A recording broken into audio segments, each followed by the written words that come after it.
Mea Culpa Monday, Heisman picks and SEC power rankings. It is college football smothered and covered. You are Locked On College Football, smothered and covered, with your host, Barrett Sallee. Your one-stop shop for everything college football. Part of the Locked On Podcast Network. Your team every day. Hey, welcome in. It's a Monday morning, Monday afternoon, depending on when you're watching or when you're listening. My name is Barrett Sallee. It's college football smothered and covered. This show brought to you by 5-Hour Energy. Go to 5hourenergy.com. That's the number 5hourenergy.com. Use promo code LOCKEDONCFB. That's LOCKEDONCFB to receive 20% off your first order. This offer is only valid until September 30th on one order and cannot be used with other promotions. The code is not good on subscription orders.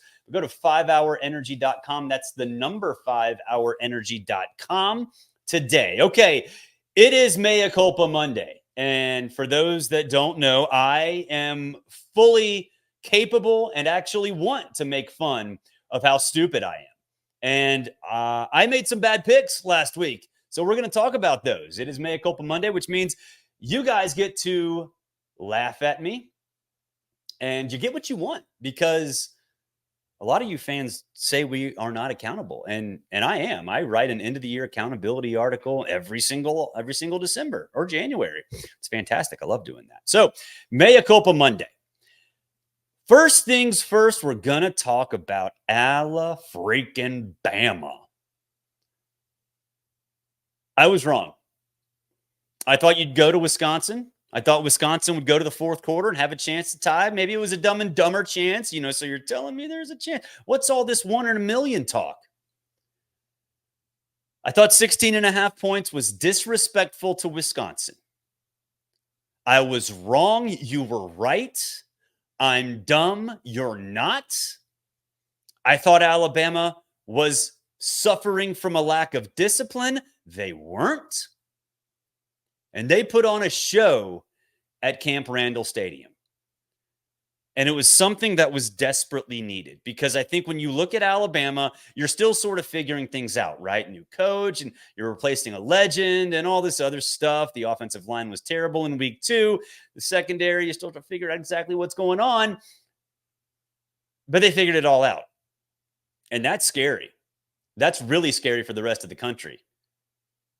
It's like Happy Gilmore when he learns how to putt. Happy learned to putt. Uh-oh. Alabama learned how to block. Alabama learned how to stay disciplined. Alabama ran the dang ball.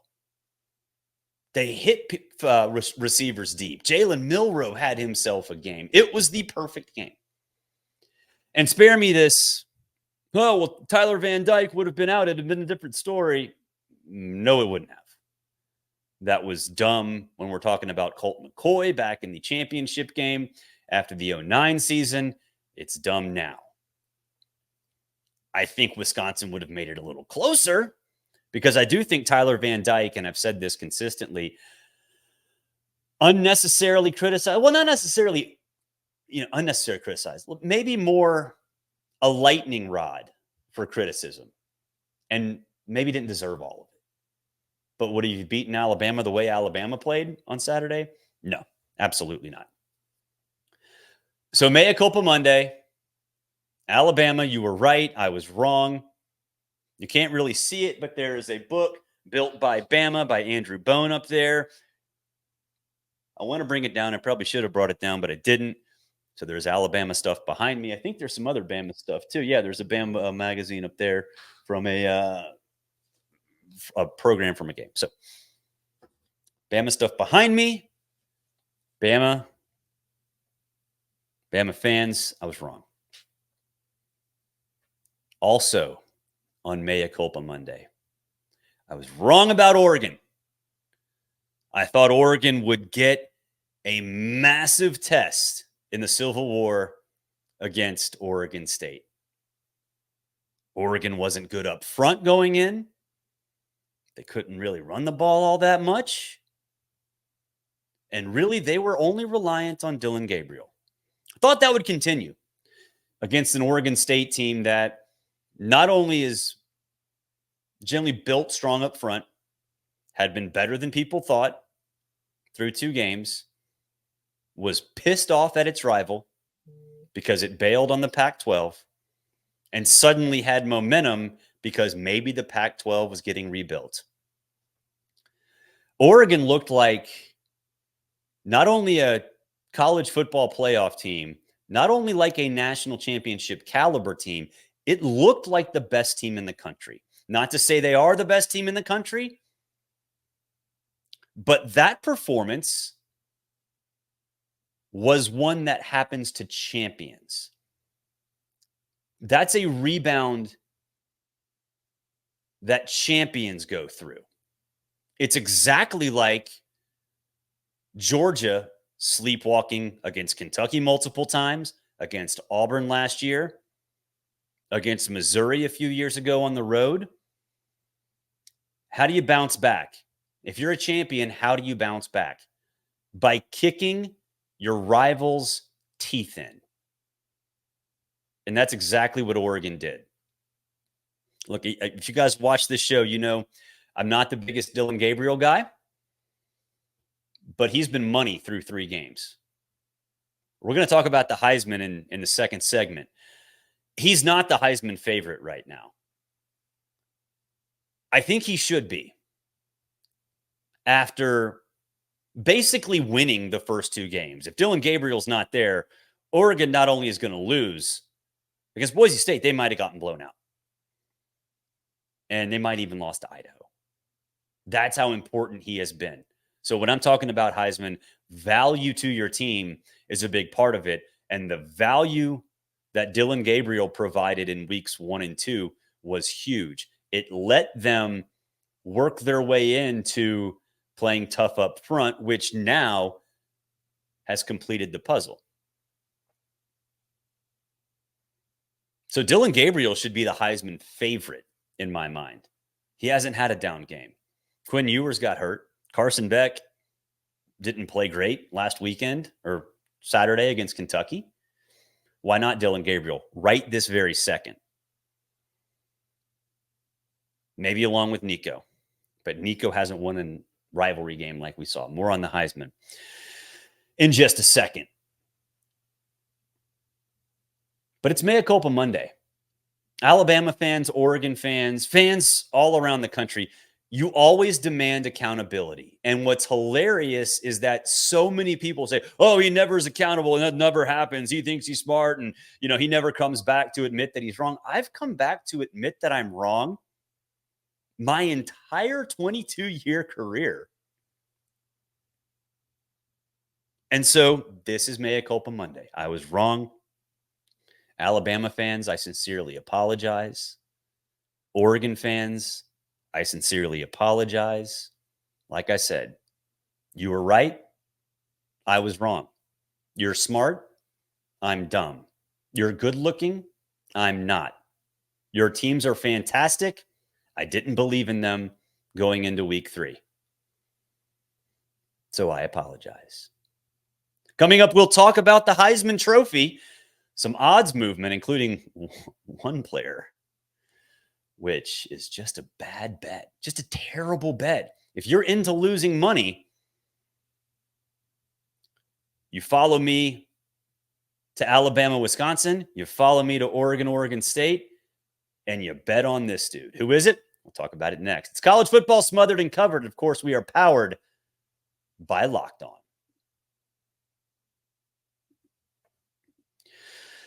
This show brought to you by 5-Hour Energy. Go to 5hourenergy.com. That's the number 5hourenergy.com. You get all the energy drinks you want. It's Monday. I love Office Space. Sounds like someone's got a case of the Mondays. Well, if you have a case of the Mondays, go to 5-Hour Energy. It fixes tired fast. Whether you have a long list of work to do, list of DIY projects to tackle at home, take a 5-Hour Energy shot so you can check everything off your list. If you're like me, you have a large list of projects too. I got to work, got to fix the gutters, got to pressure wash the driveway, although I love pressure washing. It's very cathartic, but still got to do it. So go ahead and go to 5hourenergy.com. That's the number 5hourenergy.com. When you get your supplies for the project, do not forget the most essential one, which is 5-Hour Energy. With zero sugar and a convenient portable size, it's the perfect pick-me-up for getting stuff done. The 5-Hour Energy website has flavors galore, like watermelon, tropical burst, grape berry, and more. There's a flavor for everyone. You can try them all on the site. You even have the option to build a 12 or 24 pack, put all those flavors in them, and it can be delivered right to your door. If you go to 5hourenergy.com, that's the number 5hourenergy.com. Get 5-Hour Energy product today. You can use the promo code Locked On CFB. That's Locked On CFB to receive $20 off your first order. That's 20% off your first order, Locked On CFB. This offer is only valid till September 30th on one order and cannot be used with other promotions. The code is not good on subscription orders. Go to 5hourenergy.com today. That's the number 5-Hour Energy.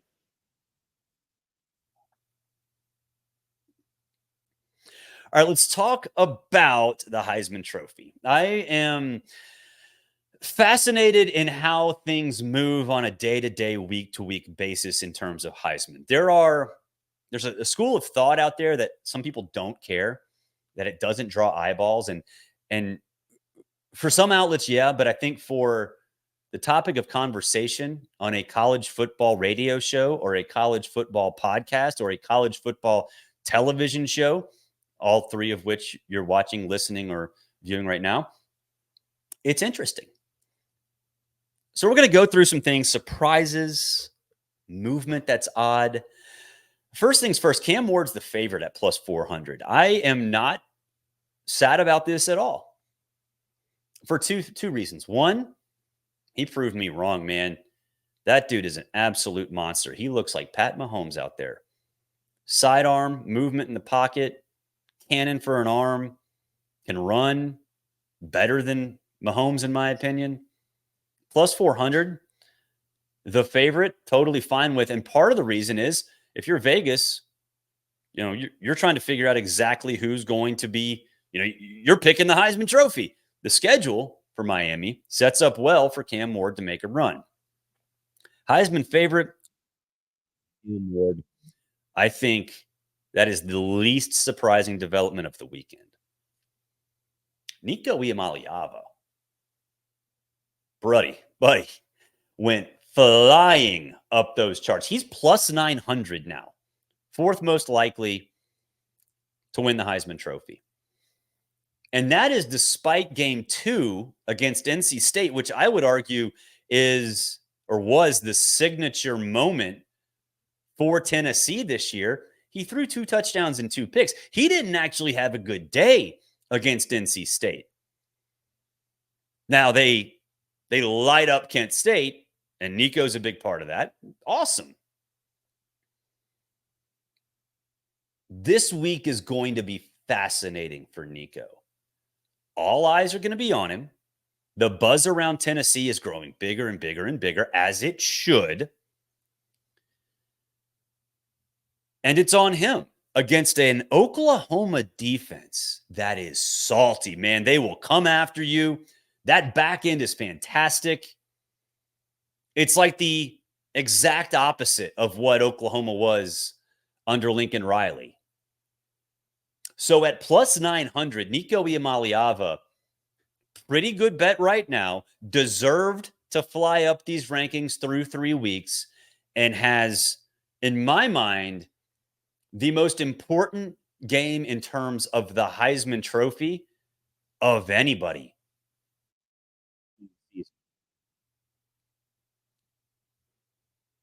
So plus 900, I love that. Arch Manning is plus 1,400 to win the Heisman. Not on the list at all. Generally speaking, I would say somebody knows something, but you can't have an injured quarterback on a Heisman list when you don't know how long he's going to be out. We heard Sark say week to week for that abdominal strain for Quinn Ewers. Fine. But you put Arch Manning at plus 1,400. That is insane. That is absolutely insane. The kid has played 3 quarters of meaningful football. They were a good 3 quarters, but 3 quarters of meaningful football. What you see here with this is it's reverting back to what odds were like in March or in June, where you're capitalizing on hype. If you're an odds maker, you're thinking, damn, the casual fan's going to look at Arch Manning and be like, dude, that guy's going to win it. Did you see what happened? 5 touchdowns, 4 through the air. Just dominant against UTSA. The casual fan's going to think that. And in their mind, going to think, plus 1,400. Hell yeah, let's go. Nah. Especially when we don't know the extent of Quinn's injury. If you are betting Arch Manning in the race for the Heisman Trophy at all, you've got a problem. Maybe a little problem. If it was plus 10,000, okay, maybe you take a flyer. Fine. The likelihood of Arch Manning winning the Heisman is about as likely as it is my hair growing back. That's why I wear hats. You think that's growing back? It ain't growing back. Just like Arch isn't winning the Heisman Trophy.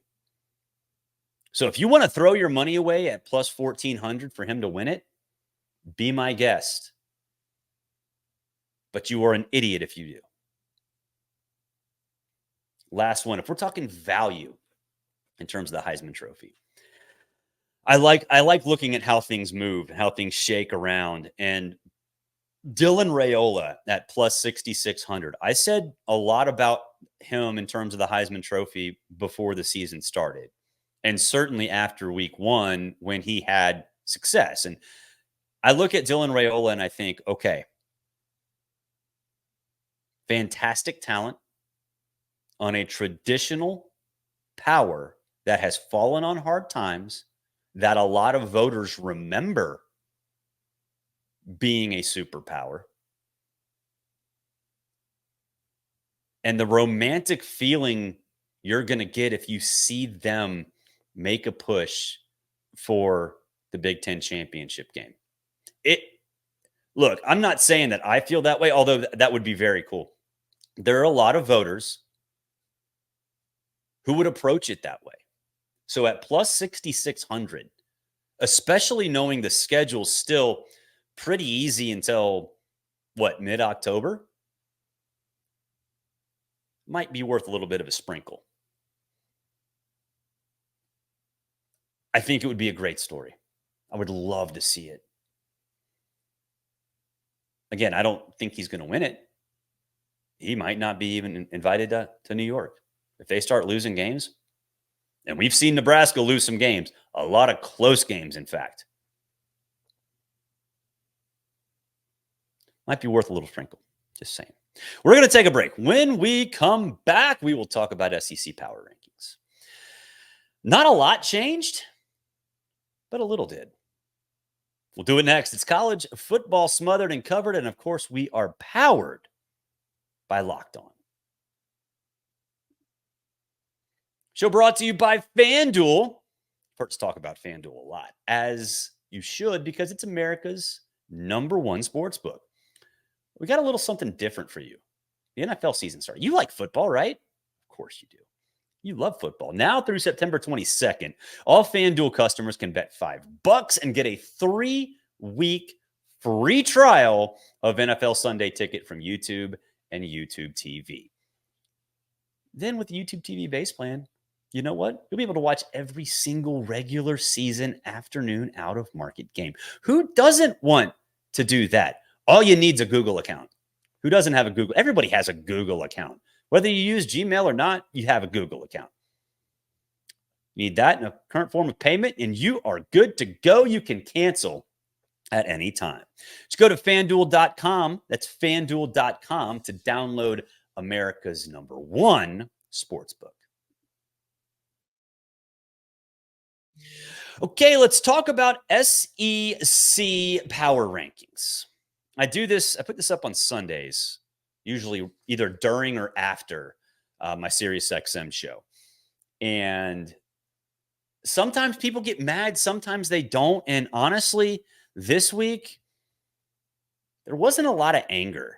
And I get it. And I kind of appreciate that because kind of actually tells me that you guys aren't fanatics and crazy and going to hunt me down and threaten to kill me. That actually happened one time back in 2015. Somebody was actually driving to my house with a gun, was that mad about college football predictions. True story. Tell it later on, maybe in the offseason. We'll get into that. But here are SEC power rankings for this week. No change at the top.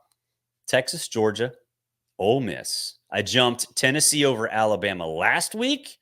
I didn't change it this week because both teams had extremely impressive performances.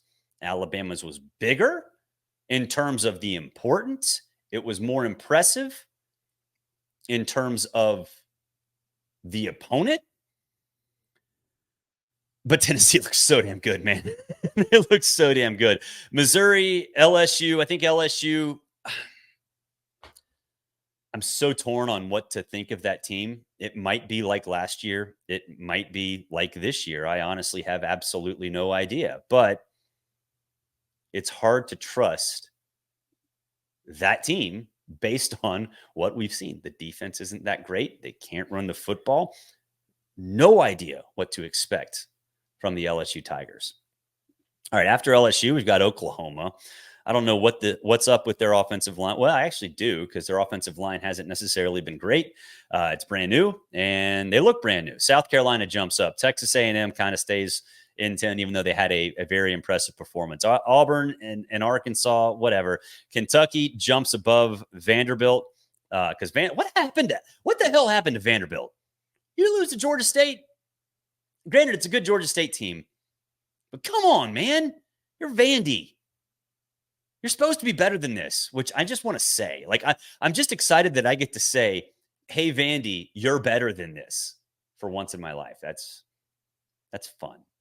That's fun. Then we have Florida jumping, speeding to the number 15 spot ahead of Mississippi State. You know, there's the account Message Board Geniuses is just fantastic. I love Message Board Geniuses. The meltdown that occurred on the Mississippi State message boards during that blowout loss to Toledo was epic. And I'm not making fun of you Mississippi State fans. The meltdown was warranted. It's a good Toledo team, but the meltdown was absolutely warranted. What in the hell was that?